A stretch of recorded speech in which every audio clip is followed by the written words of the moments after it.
सभी भाइयों को राम राम।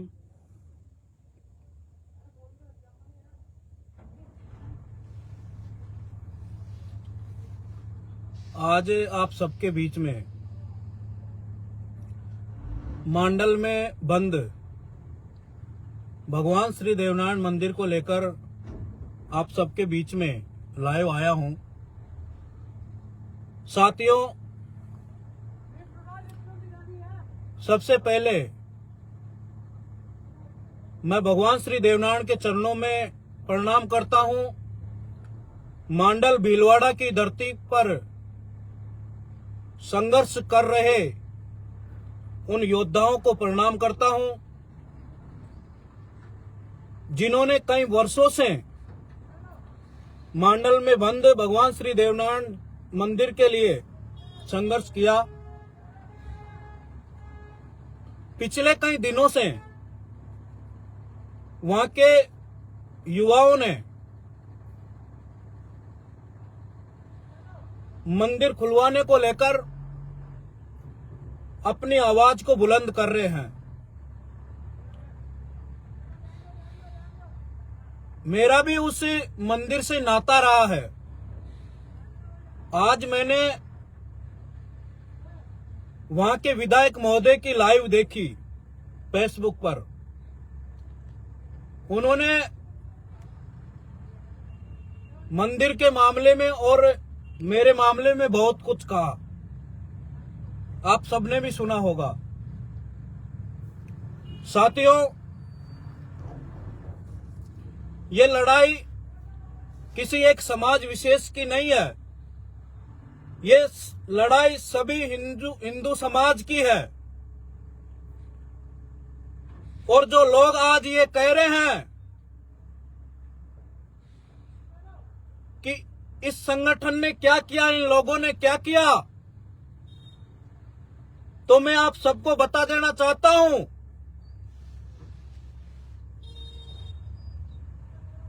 कि जब सवाई भोज मंदिर में जब मस्जिद का मामला चला, वहां मस्जिद को हटा दिया था, जब बड़ा आंदोलन हुआ तो 24 दिन तक धरने पर बैठने वाला ये प्रतीक सेना संगठन ही था। जो लोग आज वीडियो के माध्यम से, लाइव के माध्यम से लोगों को गुमराह कर रहे हैं, मैं उनको बता देना चाहता हूं कि जब आप कौन से बिल में घुसे हुए थे, जब सवाई भोज में लड़ाई लड़ी गई तो प्रतीक सेना संगठन ही था जो 24 दिन तक वहां धरने पर बैठा रहा। और जब तक मामले का पूरा निस्तारण नहीं हुआ, जब तक वहां से हिला डोला नहीं। और जब मालाशेरी डोंगरी पर पुजारियों की हत्या की गई, 7 दिन तक मंदिर को बंद रखा, तो एक प्रतीक सेना संगठन और जो लोग कह रहे हैं कि धनराज गुर्जर ने क्या किया, तो वो महावीर पोसवाल प्रतीक सेना संगठन के राष्ट्रीय अध्यक्ष और वही धनराज गुर्जर जी थे जिन्होंने 3 दिन तक अनशन किया। और जब तक मालाशेरी डोंगरी के हत्यारे पकड़े नहीं गए, जब तक वहां पर धरना अनशन करके बैठे रहे। आज आरोप लगा रहे हो, बदनाम करने की कोशिश से कर रहे हो। गोपाल बस्सी इतना कमजोर आदमी नहीं है कि आप लोग डरा दोगे, धमका दोगे तो रुक जाएगा। और कह रहे हैं कि मांडल मामले में, मंदिर मामले में उन्होंने क्या किया। अरे साहब, हमने किया वो तो राजस्थान की विधानसभा और लोकसभा में भी गूंजा है। सरकारों को नतमस्तक किया हमने जेल की सलाखों के पीछे 17 दिन तक जेल में रहे। और आज सज्जन बोल दिया कि उन्होंने क्या किया। राजस्थान के विधानसभा और लोकसभा में मुद्दा उठा, पूरी बीजेपी सरकार ने समर्थन किया और हमने जेल की सलाखों के पीछे, मैं ही नहीं, हमारे कई भाइयों ने जेल की रोटियां खाई। आज हमारे आरोप लगा रहे हो कि गोपाल बस्सी आता है, चोरों की तरह भग जाता है। गोपाल बस्सी अगर चोरों की तरह भगता ना, तो वापस भीलवाड़ा की धरती पर नहीं आता। ताला खोलकर मैं वापस नहीं जाता, मैं कहीं दुबा पड़ा रहता। लेकिन मैं वापस गया। मुझे चोर कहकर बदनाम मत करो। मैंने किसी के कोई घर में डाका नहीं डाला। मैंने हमेशा समाज की लड़ाई ईमानदारी से लड़ी है। आप राजनीतिक लोग हो सकते हो, गोपाल बस्सी राजनीतिक लोग नहीं है। गोपाल बस्सी राजनीतिक व्यक्ति नहीं है। मैं किसी सरकार का गुलाम नहीं हूं कि मैं सरकारों से दब जाऊंगा। बीजेपी ने ठेका ले रखा है कि हर गुजर विधायक को कह रखा है। मुझे सब पता है कि जिस भी विधायक के क्षेत्र में कोई गतिविधि होती है तो उसकी जिम्मेदार विधायकों को खड़ा कर रखा है कि वो किसी प्रकार की गतिविधि नहीं होने दे। आज कह रहे हो कि मांडल मामले मंदिर से दूर रहे, वहां से आते और लोगों को भड़का जाते हैं। अरे साहब, जब बाढ़ में लड़के गिरफ्तार हुए थे ना, जब मैंने मांडल में मंदिर का ताला खोला, उससे पहले यही गोपाल बस्सी था तो मांडल धरने में जाकर बैठा था। 5 आदमी नहीं मिले थे मुझे, 5 आदमी मांडल एसडीएम थाने में। हम यहां से गए थे और मांडल में जाकर धरना प्रदर्शन किया था, जब जाके पीछे से ये लोग आए थे वहां पर। जब बंकिया रानी का मंदिर है, उसमें जब सरकारों ने उसको बंद कर दिया था, क्योंकि वहां 121 सीढ़ियों का जो ब्यौरा देकर कुछ गतिविधि थी कि यहां से आदमियों को लुढ़काया जाता है। इस मामले में उस मंदिर को भी सरकारों ने कब्जे में ले लिया था। तो यही प्रतीक सेना संगठन था जो उस बंकिया रानी मंदिर के लिए भी खड़ा रहा था। आप संगठन को इतना कमजोर ना समझे, और मैं इतना बेवकूफ नहीं हूं। और आप आरोप लगा रहे हो कि गोपाल बस्सी ने कहा है कि मैं 4 तारीख को आऊंगा और मांडल में भगवान श्री देवनारायण का मंदिर खोलूंगा और पूजा अर्चना करूंगा। मैंने कहा, ये शब्द कहाँ बोले थे ये बताओ। मैं इतना अज्ञानी नहीं हूं, क्योंकि मुझे 15 साल हो गए घर परिवार छोड़कर। जितना मैं मेरे रिश्तेदारों को समय नहीं देता, उतना मैं इस समाज को समय देता हूं। और इतना तो मुझे भी ज्ञान है, क्योंकि मैं कर्नल बैसला की पाठशाला में पढ़ा हुआ अभ्यर्थी हूं। मैं आऊंगा 4 तारीख को, और वहां आकर अगर मैं मंदिर की ओर जाऊंगा, मंदिर को खोलूंगा, पूजा अर्चना करूंगा, तो वहां फिर से लोग लगा देंगे, क्योंकि ये तो मैंने पहले भी किया है। और मैं मांडल की और भीलवाड़ा की जनता से ये अपील करना चाहूंगा कि हमको ऐसी कोई गतिविधि नहीं करनी है, ऐसा कोई कदम नहीं उठाना है जो युवाओं पर मुकदमे लगे, वहां के लोगों को परेशानी उठानी पड़े। क्योंकि अगर हम मंदिर खोलेंगे, क्योंकि खोलकर तो मैं पहले भी गया, उसके बाद ताला लगा दिया वापस। हमको मंदिर का स्थायी समाधान चाहिए। उसके लिए लोग आपको भड़का रहे हैं कि गोपाल बस्सी आएगा और मंदिर के ताले फिर से खोलेगा। मंदिर को हम सब मिलकर खुलवाने का प्रयास कर रहे हैं। मैंने पहले भी कहा था कि 4 तारीख को देवनारायण जयंती है, पूरा देश देवनारायण जयंती मनाने जा रहा है, और 4 तारीख को मांडल में भगवान श्री देवनारायण का मंदिर बंद है, उसकी पूजा अर्चना करके मनाई जाए। ये मैंने कहा है और मैं अब भी यही कह रहा हूं। मैं हर पोस्टों में भी यही कह रहा हूं कि 4 तारीख को देवनारायण जयंती के दिन पूजा अर्चना करके वहां बनाई जाए। मैं ये नहीं कह रहा कि वहां जबरदस्ती घुसना है, कानून हाथ में लेना है, टकराव की स्थिति पैदा करनी है, क्योंकि मुझे पता है क्या क्या जाल बिछाया जा चुका है। इसलिए मैं फिर से निवेदन कर रहा हूं कि हमको ऐसा कोई कार्य नहीं करना है जो कानून हाथ में ले और युवाओं पर मुकदमे लगे। हमको शांतिपूर्ण इसकी आवाज उठाते रहना है।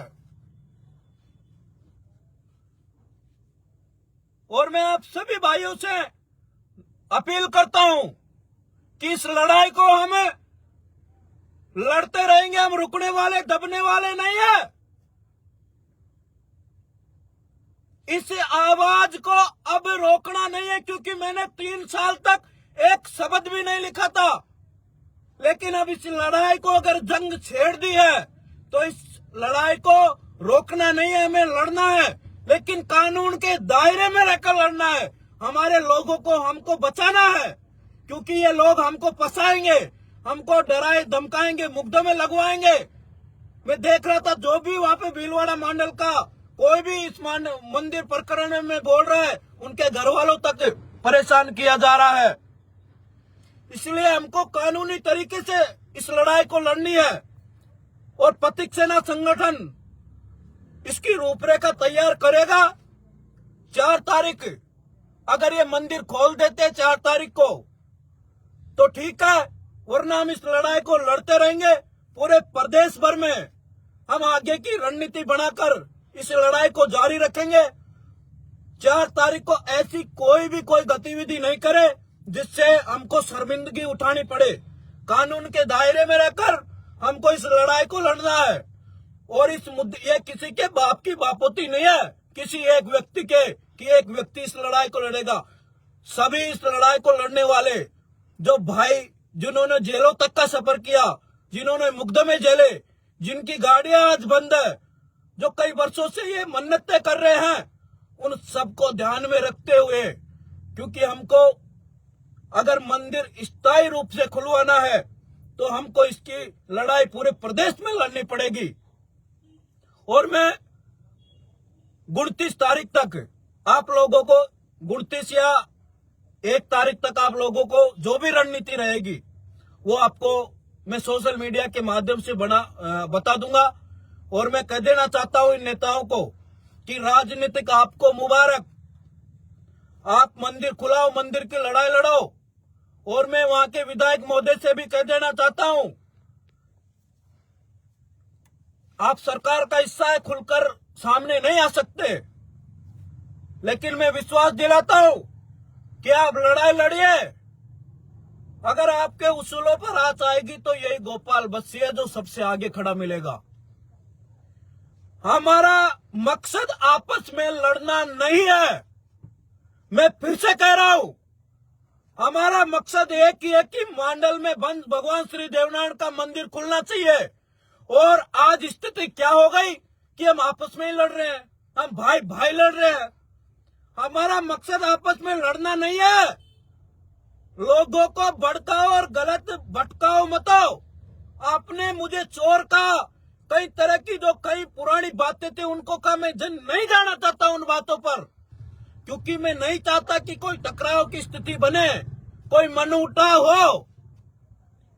अगर हम मिलकर इस लड़ाई को लड़ेंगे जब हम ये लड़ाई जीत पाएंगे।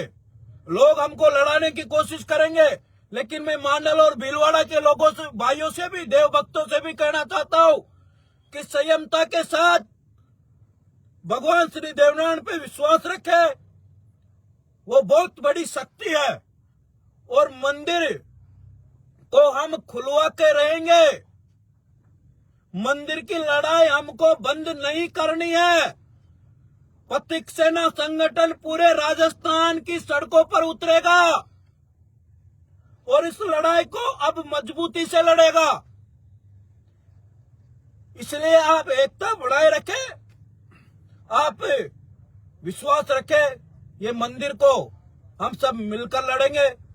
ऐसा कोई भी किसी भी व्यक्ति विशेष के लिए कोई कटाक्ष नहीं करे जिससे आपस में भाईचारा बिगड़े, क्योंकि हमारा मकसद मंदिर खुलवाने का है, आपस में लड़ने का नहीं है।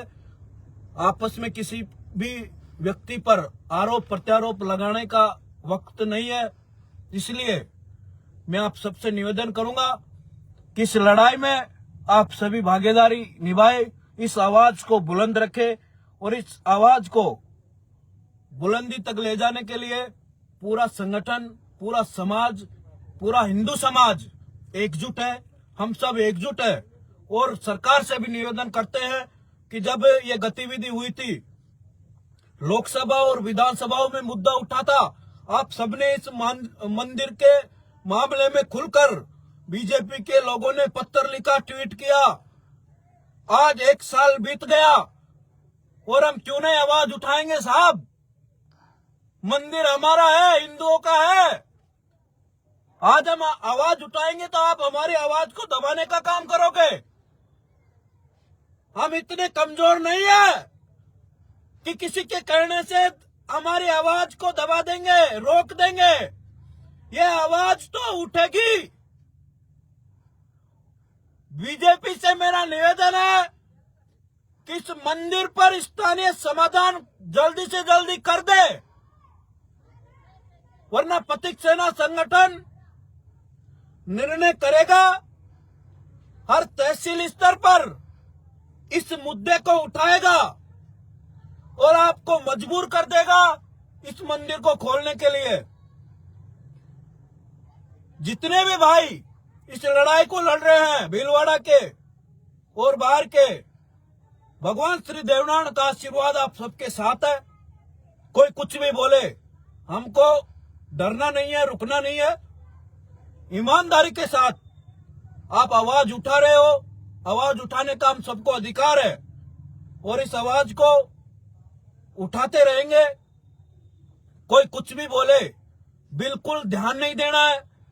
कोई आपको गालियां निकाले तो चुपचाप सुन लेना है। किसी को कोई भी जवाब नहीं देना है।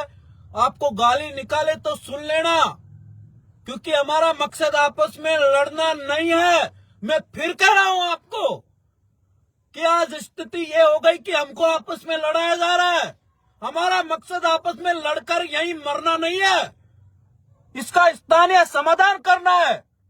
इसलिए आप सभी भाइयों से निवेदन है कि ऐसा कोई कदम नहीं उठाना है जिससे अड़चन आए, जिससे आप पर मुकदमे लगे। कानून हाथ में नहीं लेना है, कानून के दायरे में रहकर आवाज उठानी है।